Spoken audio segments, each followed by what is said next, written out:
Pagkahupa ng matinding baha, nagsilutangan naman ang sangkaterbang basura sa Manila Bay. At live mula sa Parañaque, may express report si Laila Pangilinan. Laila, saan-saan daw ba nagmula yung mga basurang yan? Nalinis na ba at saan nilalagay yung mga nalinis na basura? Nikki, alam mo, as far as Batangas, gano'n na rin sa Cavite, sa mga karatig, pook ng Metro Manila. Siyempre, Metro Manila rin, galing ang mga basurang nakikita mo sa likuran ko. Linis na ba? Ito, ongoing ang kanilang paglilinis. At ito nga, no, talaga namang marami na tayong nakikita, no? Marami-rami na rin tayong nakikita ang mga dump trucks na umalis patungo sa mga MMDA accredited landfill areas. At sakay nito ang tone-toneladang basura at debris na nagkalap. At syempre, mula dito sa ating dagat ng basura dito sa Manila Bay Reclamation Area. Sa MMDA pa lang 8 dump truck na simula kaninang alas 6 ng umaga ang umaalis dito.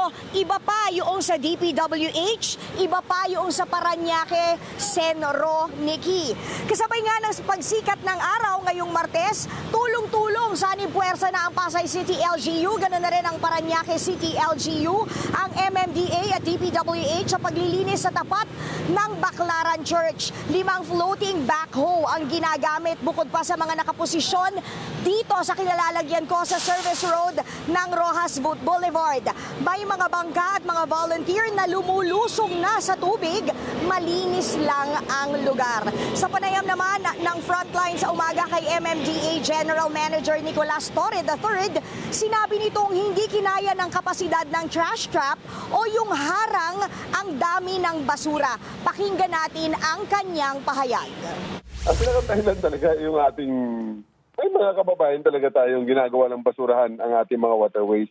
Alam nyo, yung teknolohiya at yung mga ginagamit nating mga equipment gaya ng mga trash trap at yung trash rake mismo ng ating mga pumping station, eh may limit lang yan, may design capacity lang yan. Kumbaga, yan ay floating ko yan eh. Ang trash trap kasi, parang tali lang yan na glorified tali lang yan na may nilalagay tayong mga pampigil ng basura na habang nagpo-flow, eh dyan lang hanggang dyan lang siya.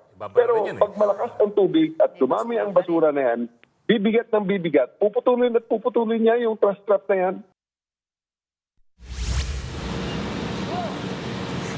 Ni DPWH Secretary Vince Dizon na overwhelm lang itong tinatawag nga na trash trap sa tindi ng volume ng basura. At dahil nga mas maganda na ang itsura ng dagat ng basura kumpara mo kahapon at kaninang madaling araw nang dumating kami dito. Kung nakikita mo, Nikki, ayan, naka-zoom ang ating camera ngayon, andun nga yung trash trap at hindi siya napatid. So tama nga, no, yung iniisip ni Secretary Vince Dizon, ni DPWH Secretary Vince Dizon, na hindi nga napatid kung hindi na overwhelm lang sa sobra talagang dami ng basura itong ating trash trap.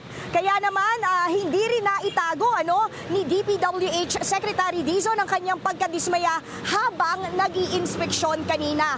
Mismong kalihim na nga ang nagsabi na may garbage crisis na ang ating bansa sa dami ng basurang lumulutang dito sa Manila Bay Reclamation Area. Ngunit kahit na nga dismayado, tuloy-tuloy ang kanilang paghahakot na nagsimula pa kahapon na umabot ng mga bandang alas 10 hanggang alas 11 ng gabi kagabi. Target nilang malinis ang lugar sa loob ng 1 linggo pero pipilitin daw nila na matapos ito sa loob lamang ng 2 araw. Bukod nga sa trash trap, high tide rin ang isa sa mga dahilan kung bakit biglang naipon ang basura. Dagdag pa ng kalihim na kailangan na talagang tutukan agad-agad ang problema sa basura, hindi lang dito sa Metro Manila kung hindi sa buong bansa dahil isa na talaga itong matuturing na national crisis. Nasa 120 personnel ng DPWH ang nakadeploy ngayon dito sa Manila Bay Reclamation Area. Pakinggan natin ang pahayag ni DPWH Secretary Vince Dizon.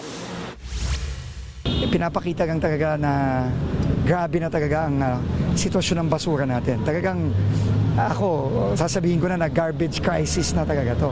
And paulit-ulit naman natin sinasabi nung sinimula natin itong Oplan Kontrabaha na yung basura talaga is one major factor sa pagkaklag ng mga waterways natin.